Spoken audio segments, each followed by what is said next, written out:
So captains, John Bates and Dorrance Armstrong and Mike Sainmerstill. And all these guys, we think of John, like his toughness, his consistency overall. He's such a big part of what we do.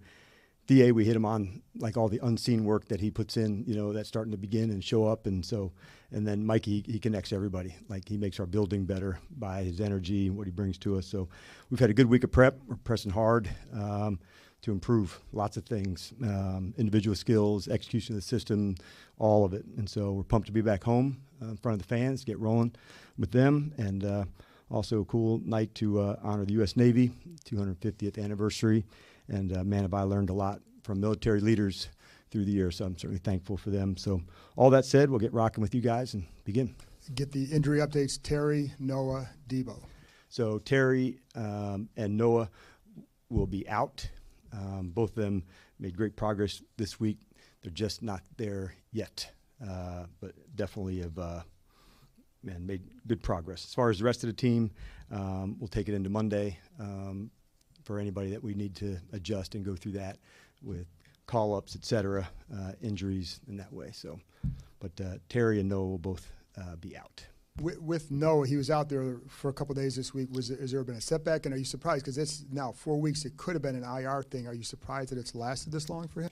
No, you got to just listen and see it, John. It'd be one thing if it was, said all the way, but you don't know at the time, and you just keep battling for it.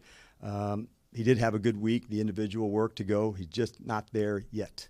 But, for him, it's nice to see, him back on the field and into practice and get reps in that stuff. So just not quite yet, but he's putting in really good work.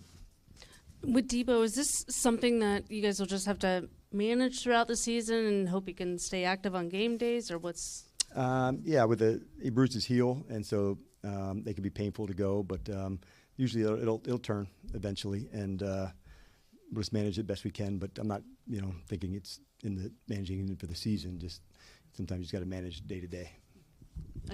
I know we've asked a ton about Bill, but just as more attention has come to him, how has he handled it? How has he handled the spotlight, in your opinion? It's an awesome question, Nikki, because I thought the same, and you just watch. And I think one thing that's nice to see, he's got like real humility about him. And there was times last year on a different level of Jaden, like they're not comparing.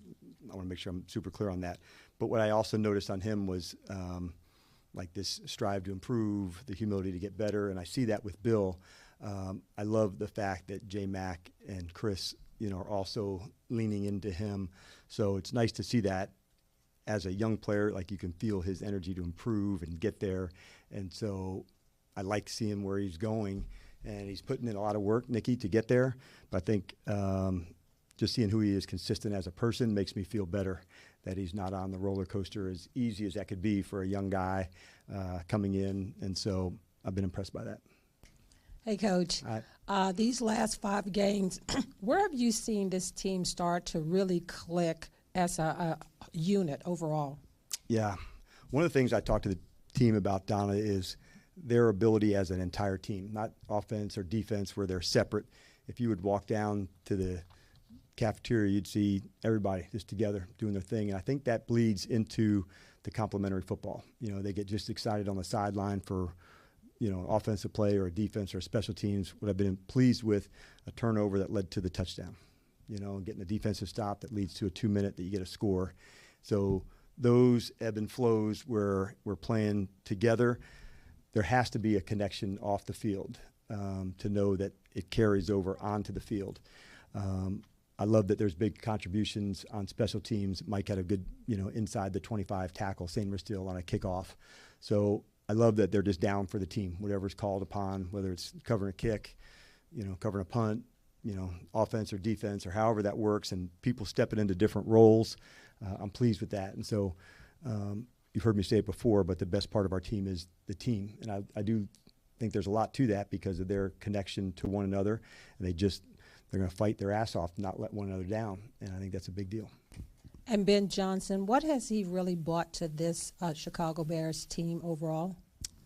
I think as a play caller, he's a good play caller. There's, a system that they run and how they attack. And so as they're putting their whole system together, you'll just continue to see those things grow as they go through the year and through the years. You don't put everything in 1 month's time or 5 games time, but you just see consistent execution from their team. What I think from their defense, I've seen really good ball hawking, really good third down, system for DA better in person on their side. Dennis Allen, you can see both these guys really working in concert together. Hey, Coach, and so back in OTAs, I think we was talking to Joe Witt about Jeremy Reeves, and he was saying, he knows this as the special teams ace, but wanted to get him more involved in the defense, in which he has been. So what have you seen from him 5 games in? First thing I would say, Candy, I saw the speed. I think it was evident to me early on, maybe this spring, maybe into training camp, but I felt it. It felt at another level than even in 2024. He's always been a good communicator on the field. Like I felt that on special teams, on the defensive role, but I saw the speed, the playmaking ability, and in the preseason you saw that too. The tackling, the hitting, the physicality, it just carried over on the defensive reps. So now that he's had a few games since Will's injury, he's gotten more reps, more communication, and more flow with the other guys as well. So he's somebody that we would count on in any situation, and man, we're certainly thankful that he's the one stepping into that spot. Like, talk about a man capable of leading and being in charge of communication and get it. Like Jeremy Reeves should be at the front of that line. And looking at your offensive line, there's been some changes there, and they're still, keeping it going. So what can you say about that group? Yeah, I think it speaks to like their connection. There's a number of these guys that have played, Candy, them adding guys in when we added George later to go, but I like how they are as a group. And I think the best offensive lines have played well as a unit. You didn't just signal one person here or one person there, but just their ability to commit together. I think we're making progress in the run game and the run actions that go with that. The more they look alike, that's a big part of the offensive line. Does the coming off on the run feel like the same thing on a play pass? And so they've dug in hard on that. I've seen definitely improvement. I like the way that we've got an athletic group that can pull. All 5 of them you've seen pull, both tackles, both guards, the center. So having people that can get out in space, that's a big deal. And often on a team, this guy's a really good puller. He's a good athlete. So to see all combinations of guys pull, that makes it more challenging, knowing that gap schemes and pullers don't go just to one side. Sometimes you look for that as a defense, and we don't have that tendency, which is nice. Dan, just to clarify, you said that some of the guys will just have to wait and see for Monday. Is that Debo included, or is he he's a game time decision? Yeah, Terry and Noah will be out. Okay. Another Bill question. Sure. With last year, obviously, there was a lot of good vibes, and it was all new, and everybody was new with each other, and there was a lot of, obviously, the season went well, so there was a lot of positivity. Is it nice to have, in year 2, to have a guy like that who seems to be just so wide-eyed and having a great time and the smile and all that? Is that nice to infuse that into what you already have?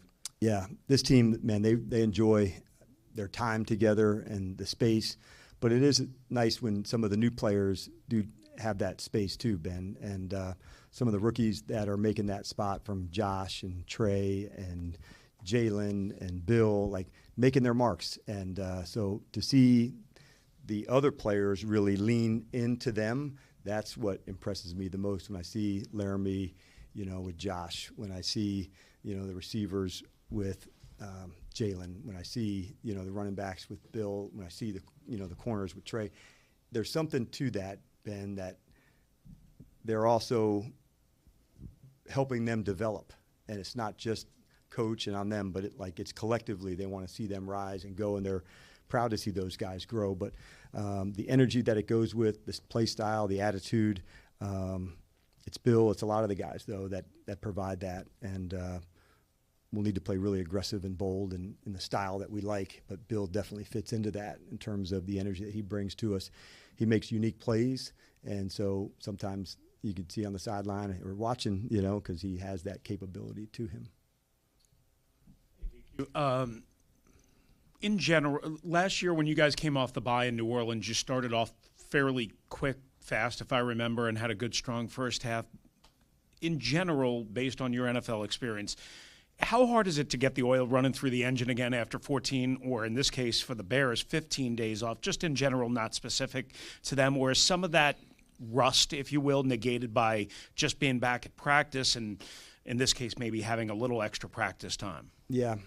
The extra time I would think would help for sure. I know I can't speak for them, but for our case, we think of like the first day back as bonus. It's movements, it's coordination to get there. Most of the time, it's for the players getting their bodies back. I would say, years back, we practiced a lot during the bye, where now it's, not that way. So I think the getting back into the things you want usually gives you some space, especially if it's later in the year. Emphasis. Again, early in the year, you don't have as much of a body of work to lean in on. But I do think the start of the week after the bye, it's usually, emphasis, fundamentals, things that you want to like really tie into that, speaking from experience, with teams I've been a part of. Got time for two more. Sean, you got anything? Good. Two more? Anybody? No more? Last one in the back. Coach, real quick, from your perspective, I know we're through the first quarter-ish of the season, perhaps starting to see from your experience the identities of teams start to take shape. What have you noticed about this particular team and what their identity could be? I think this team is tough. I really do. And I feel like the line of scrimmages, that's, a big part of that, from running the football, at the line of scrimmage defensively. And so we made a big emphasis on that, heading into 2025. And so adding some players, seeing those roles develop. I like that about our group. The team is connected, and that allows them to really lean in on one another to get better, to get our execution better. So I think those are some things that I found out about our group. This is a tough team. They're resilient. They've had some injuries early to make sure that, they're ready to step into those spaces. And then I think this is a connected team. So those would be the two things that come to mind.